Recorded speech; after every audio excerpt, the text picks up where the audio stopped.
여러분들은 혹시 울산이 성의 도시였고 많은 성이 있었다는 것을 알고 계신가요? 울산의 시민들에게 물어보았습니다. 아니요. 서생부해성이요? 그거 말고 몰라요.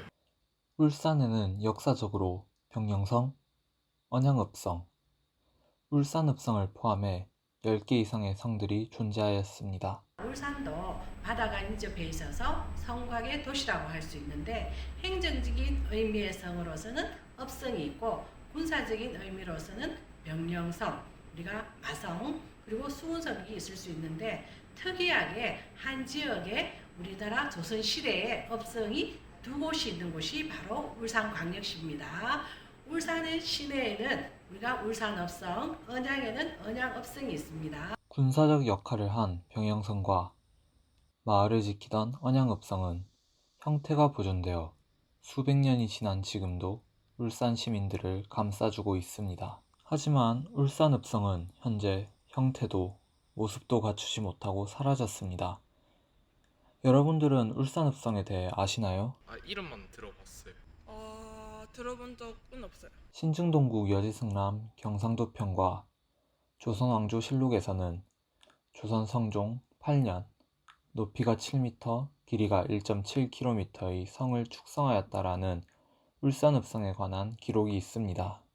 1477년에 우리가 북정동, 옥교동을 중심으로 해서 동서남북문을 만들어서 업성이 만들어졌고 울산읍성은 성남동과 북정동, 옥교동에 걸쳐져 원형에 가까운 부정형으로 축성되었고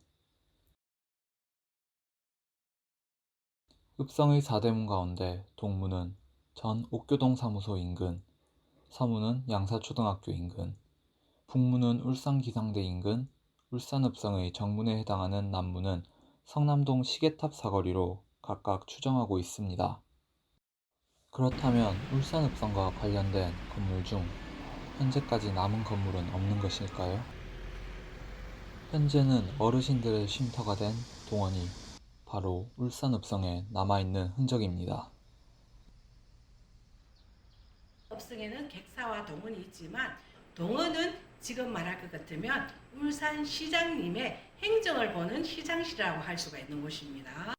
그 밖에 객사라는 건물이 있었지만 현재는 동원만 남아있을 뿐 어디에도 객사의 흔적을 찾을 수는 없었습니다. 객사는 임금님의 우리가 전패를 모셔놓고 초하루 보름날 예를 다하는 곳으로서 객사가 운영이 되고 우리가 이제 일제 강점기에 들어오면서 일본이 민족의 구심점을 없애기 위해서 객사를 전부 보통학교로 다 바꿨습니다. 울산 업성의 객사는 울산 보통학교, 지금 말할 것 같으면 울산 초등학교, 또 언양의 객사는 언양초등학교로 다 바뀌어졌습니다. 임금님을 모신 객사였던 자리는 울산초등학교가 되어 100년 동안 학생들을 가르쳤고 시간이 지나 그 자리는 미술관이 되기 위한 준비를 하고 있습니다. 울산읍성은 지리적으로 뒤로는 화물산, 앞으로는 태화강인 괴산임수의 형태였습니다. 현재 성남동 젊음의 거리에서는 울산읍성 둘레길을 복원하면서 울산 시민들의 산책로를 조성하였고 둘레길을 둘러보며 옛 읍성의 자취를 느낄 수 있게 해줍니다.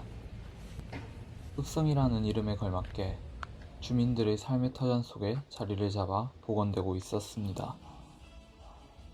서문에서 동문까지 총 15분 정도 소요되는 거리로 연결되어 있고 돌로 만들어진 성곽을 따라 가다 보면 곳곳에 벽화와 이정표 등을 만나볼 수 있습니다.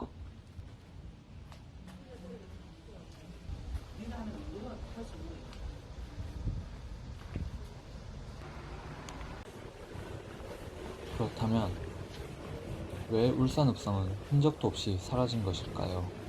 우리 나라는 전쟁을 피할 수가 없었는데 특히나 울산도 많은 전란을 겪으면서 우리가 성곽이 많이 훼손됐습니다. 울산읍성은 우리가 임진왜란 정유재란 때 우리 병영성 돌과 우리가 울산읍성 돌을 가져다가 일본이 학성공원인 지금 이곳에 울산 외성을 지으면서 돌을 가지고 가서 많이 훼손이 됐습니다. 영화 명량으로 잘 알려진 임진왜란과 정유재란에서 두 명의 명장이 있었는데 바로 바다를 지키는 이순신 장군과 육지를 지키는 권율 장군입니다. 여러 해전으로 유명한 이순신 장군 못지않게 권율 장군의 육지전투 또한 치열하였습니다. 전쟁 당시 울산에 주둔하던 왜군들의 수장인 가토 기요마사가 성을 축조하기 위하여 읍성을 허물어 가져가면서 울산 읍성은 역사 속으로 사라져갔습니다. 읍성을 허물어 만든 성을 울산외성 혹은 도산성이라고 합니다. 당시 왜군들의 입장에서는 적의 성을 허물며 잘 다듬어진 석재를 쉽게 구할 수 있었으니 말 그대로 일석이조였다는 셈입니다. 정유재란 당시 도산성 전투는 육지 전투 중 가장 규모가 큰 전투로 알려져 있습니다. 그런 전투가 400여 년 전 바로 울산의 이곳에서 이루어졌던 것입니다. 현재 학성공원의 입구에는 당시 도산성 전투가 생생하게 기록되어 있습니다. 1597년 12월 23일 명나라 군대가 울산에 도착하여 울산외성 앞 왜군 병영을 불태우고 권율 장군 또한 조선군을 거느리고 참가하였다. 1597년 12월 25일 울산외성에 우물이 없는 것을 안 명나라 장군이 남쪽성 아래의 급수로를 차단하였다. 1597년 12월 30일 왜군은 갈증에 시달린 나머지 말의 피를 마시고 자신의 소변을 받아 마시기도 하였다. 군량이 바닥나자 종이와 벽의 흙도 끓여 먹었다. 1598년 1월 2일 왜군의 구원병들이 서생포와 부산포를 떠나 울산으로 모여들었다. 1598년 1월 4일 조명연합군은 최선을 다해 총공격을 하였지만 대규모 왜군 구원병이 협공하자 조명연합군은 경주로 후퇴하였다. 이렇게 권율 장군의 조명연합군과 가토 기요마사의 왜군과의 전투는 막을 내렸습니다.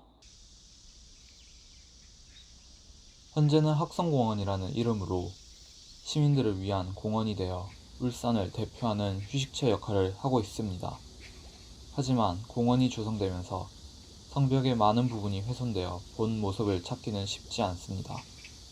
그럼에도 불구하고 학성공원에는 군데군데 외성의 흔적과 함께 전쟁의 아픔이 깃들어 있습니다.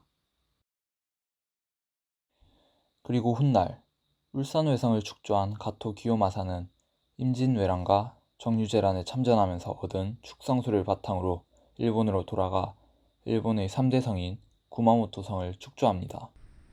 넓게 보면 병영성과 울산읍성에서 울산외성으로, 울산외성에서 구마모토 성으로 변해간 것입니다.